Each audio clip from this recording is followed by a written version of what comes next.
বার এবং বেঞ্চ মিলেই বিচারটা নিশ্চিত হয়। এখানে বারকেও স্বচ্ছ হতে হয়, আবার বেঞ্চকেও স্বচ্ছ হতে হয়। আল্লাহ তাআলা সেই নির্দেশটি নিজেই জারি করেছেন। আল্লাহু ইয়া'মুরুকুম বিল আদলি ওয়াল ইহসান।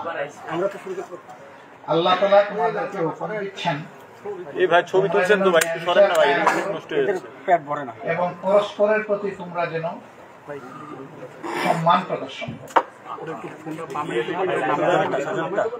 মানুষের দুনিয়া আশ্রয় চাওয়ার দুইটা প্রান্তিক ঠিকানা, একটি হচ্ছে আদালত, আরেকটি হচ্ছে হাসপাতাল।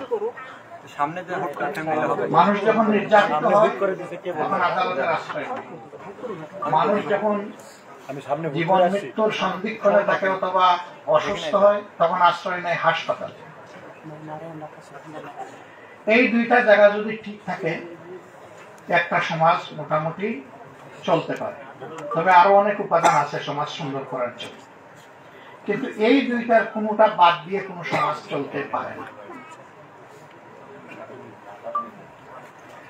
আবার দুনিয়ায় যে সমাজে দুটি জিনিস নিশ্চিত হয় সেই সমাজ দুনিয়ার বুকে মর্যাদার সাথে মাথা উঁচু করে বুক ফুলিয়ে দাঁড়াতে পারে। একটি হচ্ছে তার একটি উন্নত শিক্ষা, আরেকটি হচ্ছে সামাজিক ন্যায় বিচার। যেই সমাজে দুই উপাদান থাকবে অবশ্যই সেই সমাজের নাগরিকরা মর্যাদাবান এবং গর্বিত নাগরিক হিসাবে দুনিয়ার বুকে তারা সব জায়গায় পরিচয় দিতে পারবে। আমাদের দেশে দুঃখের বিষয় যে দুইটি উপাদান নিয়ে এখন চরমভাবে ক্ষতিগ্রস্ত। ন্যায় বিচার নির্বাসনে শিক্ষা ভাঙ্গাচোরা, না আছে এর কোনো নৈতিক ভিত্তি, না আছে তার কোনো বৈশ্বিক মান, কিছুই নেই। অনেকগুলো ইউনিভার্সিটি আমাদের দেশ, কিন্তু গ্লোবাল র্যাঙ্কিং এ কোথাও কাছাকাছি আমাদের কোনো অবস্থান নেই। অথচ আমাদের বহু পরে দেশ স্বাধীন হয়েছে, ইউনিভার্সিটি প্রতিষ্ঠিত হয়েছে, তারা র্যাঙ্কিংকে এখন ব্রাইট পজিশনে দুনিয়াকে লিড দিচ্ছে, আলো দেখাচ্ছে। আমরা পড়ে আছি অন্ধকারে। শিক্ষার জায়গাটা যখন নৈতিকতা এবং বৈশ্বিক মানে উন্নত হয় তখন সমাজের সকল শ্রেণী বেনিফিট পায়। কিছুদিন আগে শিক্ষকদের একটা সমাবেশে হাজির হয়েছিলাম।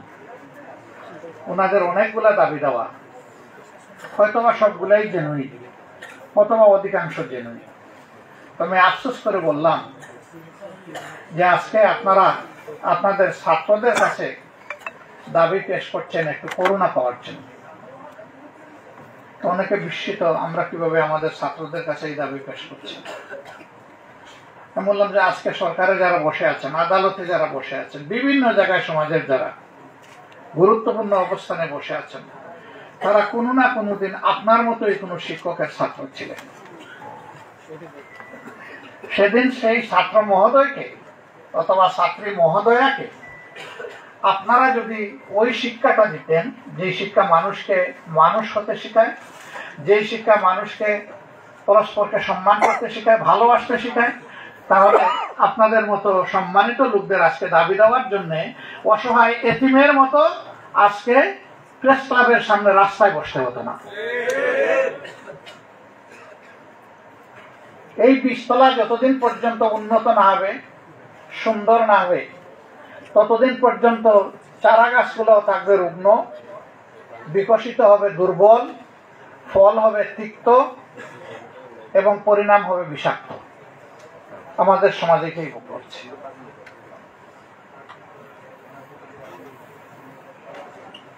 বিচারাঙ্গনে আপনারা যারা আছেন তাদের প্রতি আমার ছোট্ট একটা অনুরোধ, আপনারা বিচারকের অংশ। আপনারাই তো বলেন বার এবং বেঞ্চ মিলে বিচার। সকল বিচারকের একজন বড় মহাবিচারক আছেন। এটা ডে অফ ফাইনাল জাজমেন্ট। সেদিন দুনিয়ার সকল বিচারক, আইনজীবী, ভিকটিম সকলকে সেদিন এবং উইটনেস যারা সবাইকে হাজিরা দিতে হবে। সেই দিনটা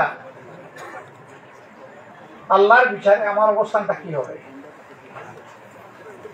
ওই দিন যে ক্লিয়ারেন্স পেয়ে যাবে সে পরম সৌভাগ্যবান, আর যার ক্লিয়ারেন্সটি আটকা পড়ে যাবে তার ডেস্টিনেশনটা হবে বড় ভয়ঙ্কর। রাসূল পাক সাল্লাল্লাহু আলাইহি সাল্লামের জবানের একটা কথা অসত্য নয়। তার জীবদ্দশায় সবগুলার প্রমাণ বাস্তবে দুনিয়াবাসী প্রত্যক্ষ করেছে। তিনি বলেছেন, অল্প কিছু ন্যায় কাজের ঘাটতির কারণে যাকে সর্বনিম্ন শাস্তি দেওয়া হবে তার শাস্তিটা হলো যেদিন থেকে জাহান্নামের আগুন জ্বালানো হচ্ছে সেই দিন থেকে ওই ব্যক্তির জন্য সেই আগুনে ইস্পাতের এক জোড়া জুতাকে উত্তপ্ত করা হচ্ছে, তা দেওয়া হচ্ছে। ভার্ডিক্ট ডিক্লারেশনের পরে তার পায়ের নিচে ওটা পরিয়ে দেওয়া হবে। তখন তার মগজ, কান দিয়ে, নাক দিয়ে এবং চক্ষু তার আইবল থেকে বের হয়ে যাবে। এই তিন জায়গা দিয়ে পানি হয়ে তরল হয়ে ফুটা ফুটা হয়ে পড়বে। একবার ব্রেইনের ম্যাটেরিয়াল শেষ হওয়ার সাথে সাথেই নতুন ব্রেইন আল্লাহ জায়গায় দিবেন এবং সাইক্লিক ওয়ার্ডারে তাকে এই পানিশমেন্ট, এই কনসিকুয়েন্স তাকে এক্সপেরিয়েন্স করতে হবে। এবং সেখানে আবার কেউ আমরা কারো পক্ষে দাঁড়াতে পারবো না। তবে যদি আল্লাহ তার কোনো বিশেষ ব্লেসড স্লেভকে, বান্দাকে এই ব্যাপারে এলাও করেন, তাইলে তিনি কিছু বলতে পারবেন, কিন্তু তাকেও সঙ্গত কথা বলতে হবে। কাউলান সাদীদা, যা ইচ্ছা তাই বলতে পারবেন না, ভুল পেশ করে কথা বলতে পারবেন না। কারণ সেদিন যার সামনে দাঁড়াবেন তিনি হচ্ছেন ওয়াহিদুল কাহ্হার, সমস্ত কর্তৃত্বের শক্তিমত্তায় তিনি এক এবং অদ্বিতীয়। তাকে সেখানে চ্যালেঞ্জ করার কেউ নেই এবং প্রভাবিত করারও কেউ নেই। তিনি বায়াস্ত হবেন না, আবার তিনি তার কর্মে কোনো গ্যাপও দিবেন না। এবং এটাও আল্লাহ তাআলা বলেছেন যে কারো প্রতি আমি চুল পরিমাণ কোনো জুলুম করব না। যার যেটা পাওনা তাকে সেটাই দেব। তবে অসৎ কাজের ক্ষেত্রে আমি যদি কারো প্রতি সদয় হয়ে যাই তাহলে তার পাওনা কমাইয়াও দিতে পারি, মাফ করেও দিতে পারি শাস্তিটা। কিন্তু সৎ কাজ করার পরে কাউকে ডিপ্রাইভ করা হবে না, বরঞ্চ তাকে ইনসেন্টিভ দেওয়া হবে। পাপী কোনো ইনসেন্টিভ পাবে না, কিন্তু যে তার মরাল ডিউটি ডিসচার্জ করবে, আল্লাহ তাআলাকে ভয় করে স্মরণ করে, তাকে ইনসেন্টিভ দেওয়া হবে। দুনিয়ায় এটা হয়। এই আদালতও অনেক আসামির সাজা কমিয়ে দিতে পারে, আর যিনি রাষ্ট্রপ্রধান তিনি মওকুফও করতে পারেন, টোটালি মওকুফ করতে পারেন। তার সেই এখতিয়ার আছে। সেই এখতিয়ারটা তিনি যখন প্রয়োগ করবেন তখন তাকে মাথায় রাখতে হবে যে সার্টেন পারপিট্রেটর যে ক্রাইম তিনি কমিট করেছেন তাকে যদি ওয়াইবার দেওয়া হয় তাহলে এটার বেনিফিট তিনি এবং সমাজ ইকুয়ালি এনজয় করবে, নাকি এই ছাড় পাওয়া ব্যক্তিটি আরো ভয়ঙ্কর হয়ে উঠবে। কিন্তু দুঃখজনক ভাবে সত্য যে আমরা সচরাচর প্র্যাকটিসে এটা দেখি না, আমরা তার ব্যতিক্রম দেখি। এখানে সাধারণত পলিটিক্যালি মোটিভেটেড হয়ে এই বিষয়ে সিদ্ধান্ত দেওয়া হয়। ইয়েস, দুনিয়াতে পারবেন, কিন্তু আখেরাতে আপনি নিজেকে জাস্টিফাই করতে পারবেন না। সেই দিন আপনি আটকা পড়ে যাবেন। আমার ভাই নুরুল ইসলাম বুলবুল আমাদের বিজ্ঞ আইনজীবী সমাজের কাছে সমাজের প্রত্যাশার 6টা-7টা বিষয় তুলে ধরেছে। আমি হয়তো সবটা পারবো না, কিন্তু আমার যদি গুড ইন্টেনশন থাকে তাহলে আমার উইল ফোর্স আল্লাহর সাহায্যে আমাকে আগায় দিবে এবং আমি কিছু হলেও সমাধান করতে পারবো।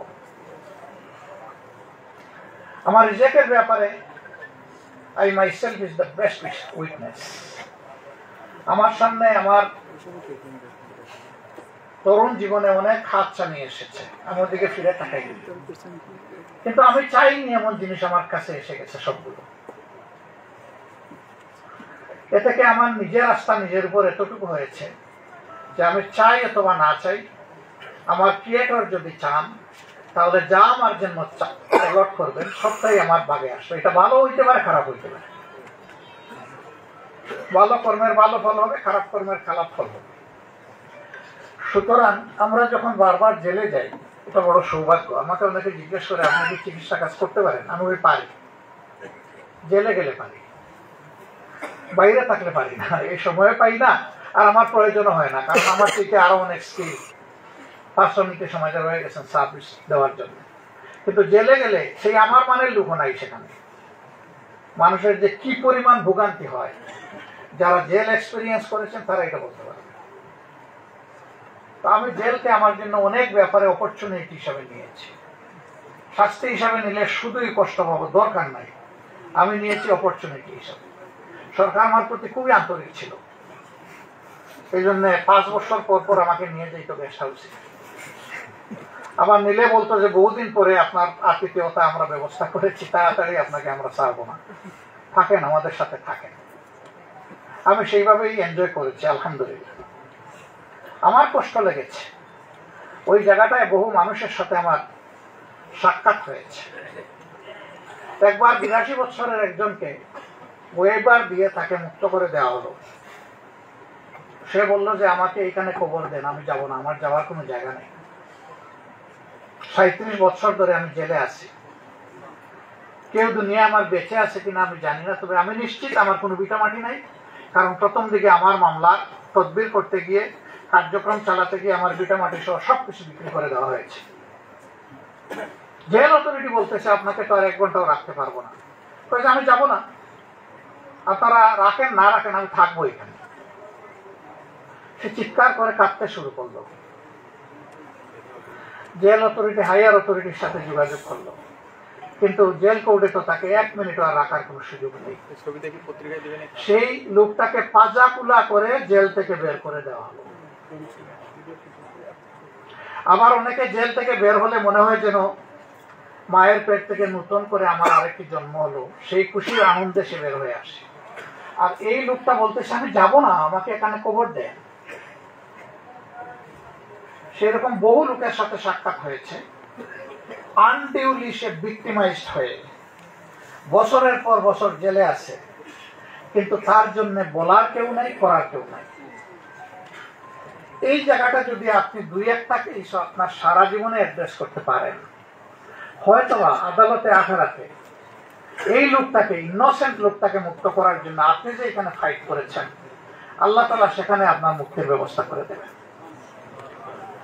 এই অনুভূতিটা অন্তরে নিয়ে আপনারা পারবেন। আমি দোয়া করি, আপনাদের উপর আমার আস্থা আছে। শুধু সিদ্ধান্তের ব্যাপার, শুধু একটা উইল ফোর্সের ব্যাপার।